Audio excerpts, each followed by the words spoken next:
Yeah.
menika sampun manjing serak surya.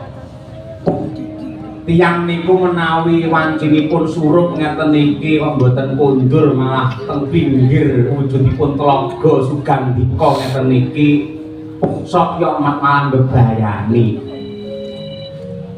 Nggih Mas Roro. Napa paduka mboten nate mirsani wujudipun film waktu magrib nika. Malah teko film barang lho. Wong Jawa ki apike yen wanci surup enggal kondur. Kejawi saking menika jenengan menika lak badhe gantos manten. Mbok jenak pinarak lenggah kemawon wonten pertapan. Perkawis umbah-umbah sabune wangi tiwas munggah anake tangi sing cetha sing lurus lho. Tuwek ra iso lurus lho. Eplek. Permerombah-umbah ngeten iki mangke kula kali anak kula Limbuk kemawon ingkang ngayahi. Jenengan ketanjagi sariranipun supados tetep seger warasan. Nadyan kaya ngapa lan kepiye siyung. Yen busanane Bapa Resi Watrika ora aku dhewe sing nyuceni. Kaya ora marem. Mergo sasi ngarep lamun aku wis palakrama tanggurunga bakal kaboyong marang Ndwarawati dening Den Mas Tiyaka. Wis ora ana wektu meneh kanggo leladi kelawan Bapa Resi Watrika. Mula mumpung isih ana wanci kang prayoga busanane Bapa Resi aku sing tetep nyuceni. Nggih niki sampun surup kados mekaten nggo mantuk. Mangke kula ingkang nyigeti wujudipun sandangan menika mantuk. Mboten sae jenengan kedah saestu tur garwa jenengan mboten sembarang piyayi kakung ning menika putra Narendra Agung aja nganti malah mangke kepengkok ing Pontoboyo bayane malah mbenjani. Nyapaning kalangan negara pantanun sareng pinon rekagon nang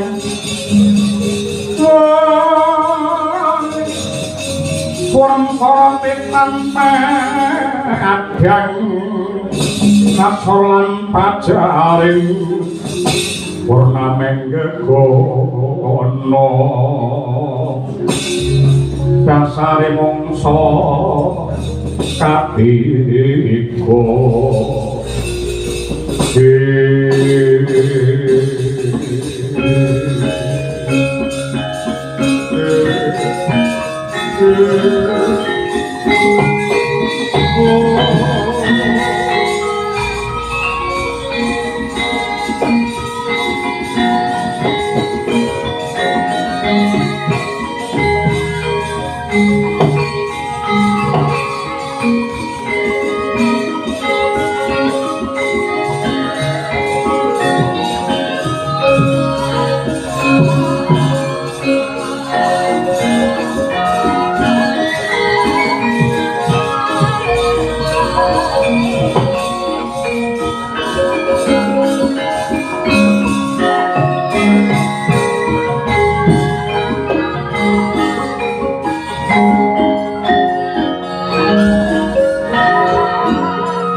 Katur Mas Roro Anjar Sekar bekti kula Mas Roro ya gak apa.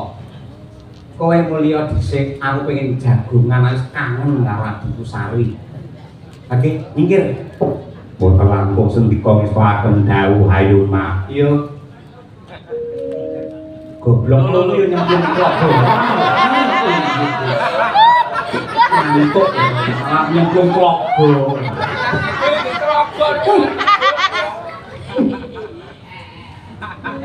Sari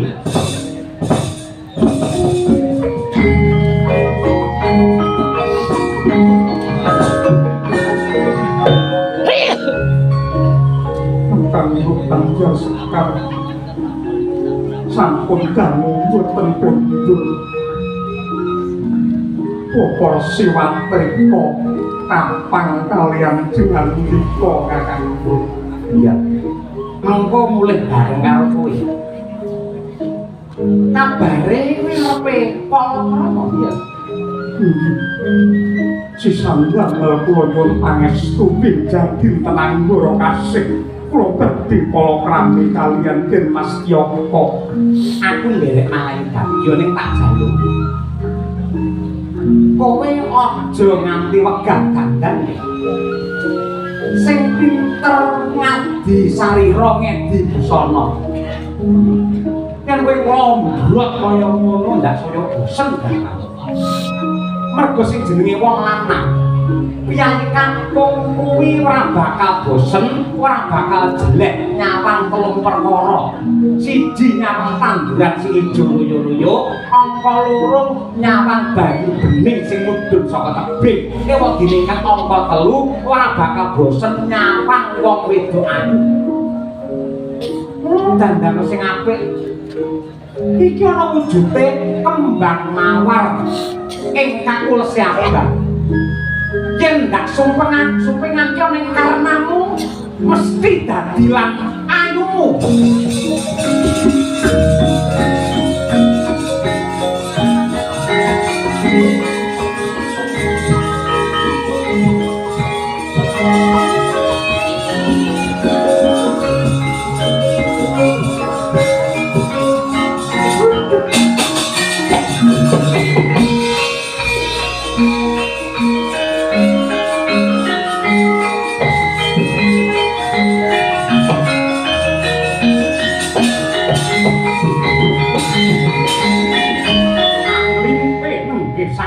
Jasekak hanyung pengake wujude kembang mawar abang ingkang ngemu wawadi sandir prok nggian Anjarsari nalika semono dayane penembang singa dewa wujude sak Anjarsari wis beda lawan wingi malah gawe kaget gawe Gorai rasa sinten kemawon ingkang hamirsani ilang wujude putri dadi putri duyung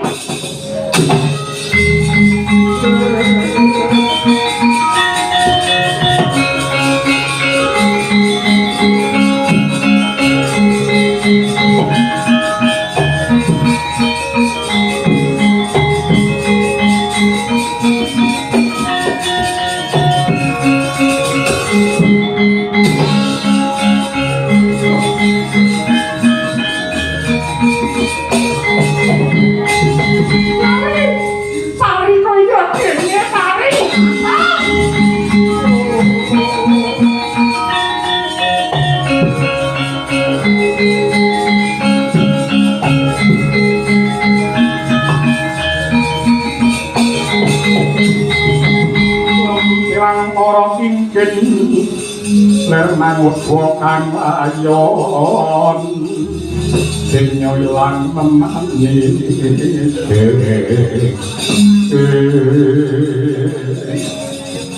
tukang ibu sabar pisan kula penduga mana pilampan kula nek kados mekaten kula wis kandha bapa penembang matrika ya nate paring dawuh Klaga Sugandika iki medeni parantin iku malah dolan ning kene iki piye? Bapak, anakku bapak.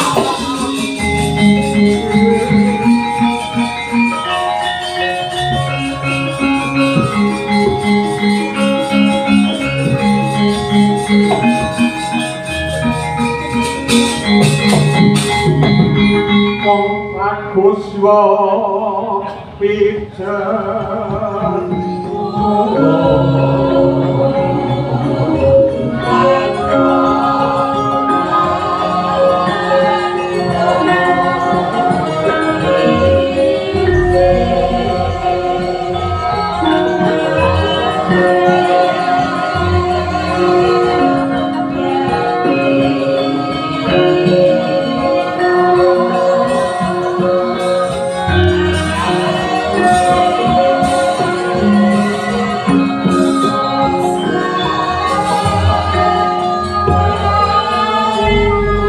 mendedek ing mapan wonten ing Gunung Rewantaka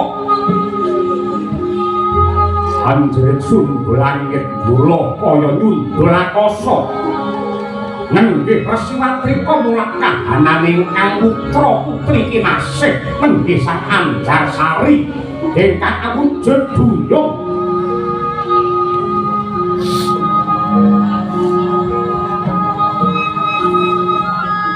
ngalungkruh dhateng darbe karekat kaya linala sanata bebayune sanadyan to megap-megap lan magep-magep mangkono kawijil pangandikane Resiwatrika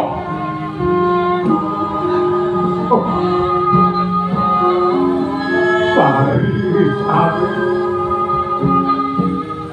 kowe arep nabi ning yo kene wujudmu kaya ngono Sandha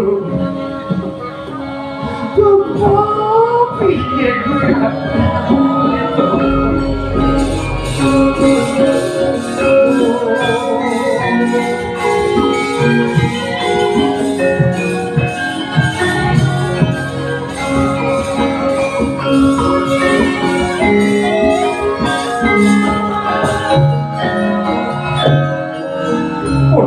Lapis Sandha yen wanti suruh kuwi aja lunga saka omah apa neh kowe mapan ning Tlaga Sugandika sing wis undangan keringit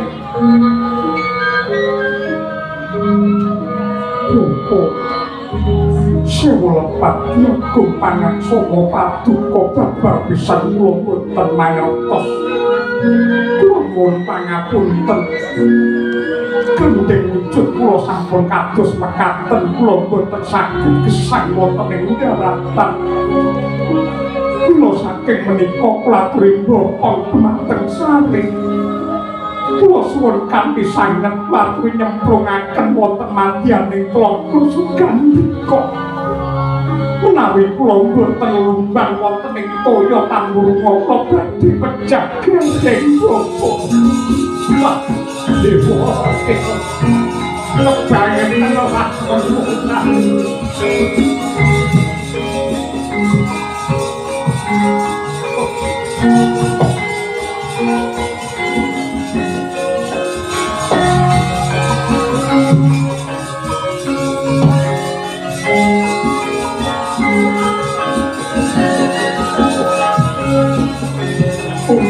kawan urusan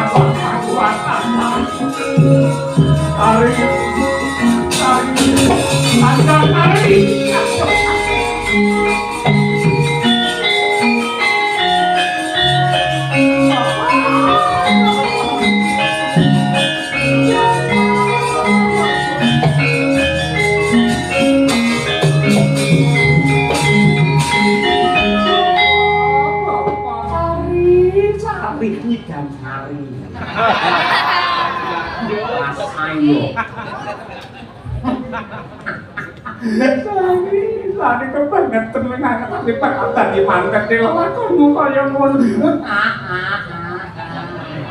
Ini kalau lawan lakon dari siput.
Lakon iki ora bakal rampung yen mung ditandusi kaya ngene. Betul. Ajeng. Gelem ora gelem aku besok Diwanggara Kasih kudu tetep mantu. Lah nyatane sari wujude kaya ngono mongko ing atase dadi duyung kok dadi manten yo maknane kepiye? Mula kang nang kono aku bakal nglironi. Gandeng adimu kaya ngono aku njaluk tulung pakile manten wedok soko. Kula kang mangkono pamane kowe sing tak rabekke karo Den Mas Tiyaka, kira-kira kowe gelem apa ora? Iya. Siap. Kuwi yen napa Ndrawati Kresna kae gelem nampa yen ora kersa nampa lakon iki peteng.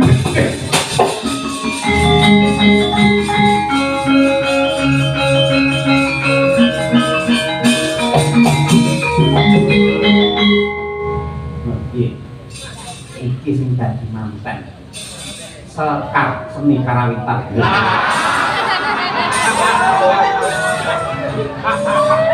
Malah dari Pak Sinden mesti dari. Nanti yang sedang gawe karo dadi tetep menang Sekar yang karo Sari.